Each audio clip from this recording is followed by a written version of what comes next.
Welcome, lore nerds. I am the Biomancer, and just like any other Dota lore nerd, I am a huge fan of Sir ActionZax's Loregasm videos. They are peak Dota content. But some people tend to take them for granted, and yes, I'm talking to you, don't pretend you don't do it. I mean, we all do it to some extent, and I think since the Phantoms and Daggers Loregasm, we have been looking all wrong at the contract comic, and what really happened in it. Because at first glance, the comic looks like a pretty straightforward story. Mordred goes after the Oracle, he persuades her not to kill him in exchange of him giving her the information that she wants the most. But for that, she needs to do a favor for the Oracle and use the Manifold Paradox to travel through different timelines, killing everyone that would ever kill Oracle. Not realizing that there are infinite timelines, and she would never get the information that she wanted in the first place. Except that's not what happened at all. In fact, even if Mordred ends up accepting the contract, she never leaves her timeline. So, let me explain.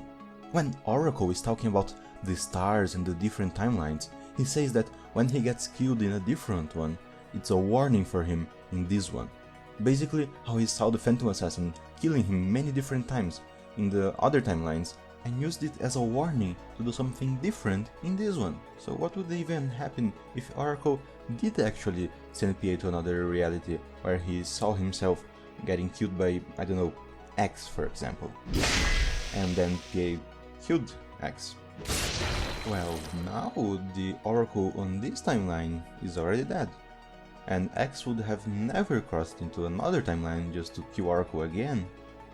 Also, now that Mordred is out of the way, the version of X on this timeline can just come in and Oracle is not safe at all, if that's what happened.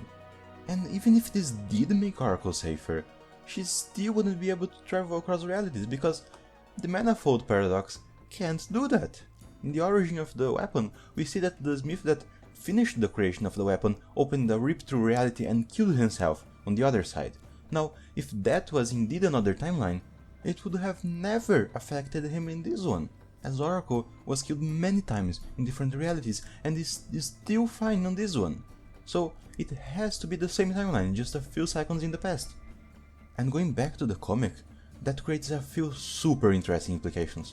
The obvious one is that Oracle just gives Mordred a list of the people that killed him in different realities for her to kill in this one.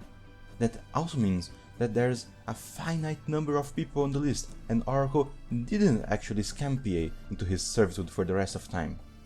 Another implication is that our Oracle cannot be the same person as the Veiled Oracle, as some theory suggests, because there would be no reason for him to risk his life by putting his name on the list when he could have just put the names of the people that he wanted to PA to kill on the regular list, because they are in the same reality. Right now, what I believe is the thing that gives the names to the Veiled Oracle is the artifact. And we saw it do once by giving Cortez's name to PA's list. After all, the only change on Artifact's timeline is that Cortez was on the list, so I think the artifact changes the timelines by changing who gets killed by the sisters and who doesn't. That's why the targets seem so random, because they mostly are. Just trying to get a different combination that results in the desired timeline. And the last conclusion from this is that it makes it much more difficult for Spectre to just be PA from another reality. She would have to be the exact same PA instead, using the Manifold Paradox to go back in time on the same timeline. And that would actually explain it even better. Imagine that, changing the past of your own timeline more and more, changing your past more and more, to a point where it becomes so paradoxical that you don't even remember what you are doing or why, just that you have a list and you have to kill those on the list for some really important reason.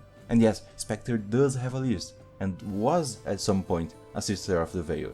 That was actually confirmed through the voice lines in the last Underlords update. Listen to them. There are still names on my list. Mordred, I know you. Some assassins died to your better. Wisdom from the oracles. I remember now. I had sisters. Though I'm pretty sure Valve only did this because of Slax's video in the first place, because that makes almost no sense with Void Spirit's interaction with Spectre. After all, that wouldn't even have been the first time it has happened. Though I think it is possible to explain the interactions between Void Spirit and the PA by assuming that Inai ended up trying to work with Martred in an attempt to use the time-traveling powers of the Manifold Paradox to stop the Great Confluence. Who knows, maybe what broke Martred in the first place and transformed her into the Spectre was this incident and not the inherent implications of the Manifold Paradox.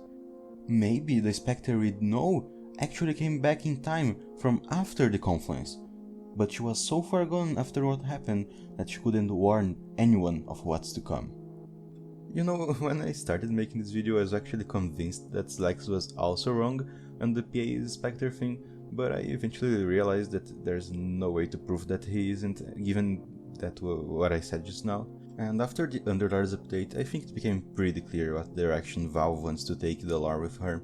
I just really hope that this doesn't create even more paradoxes than the ones that they are trying to expand on. Anyway, thanks for watching, and I will see you guys next video. Bye!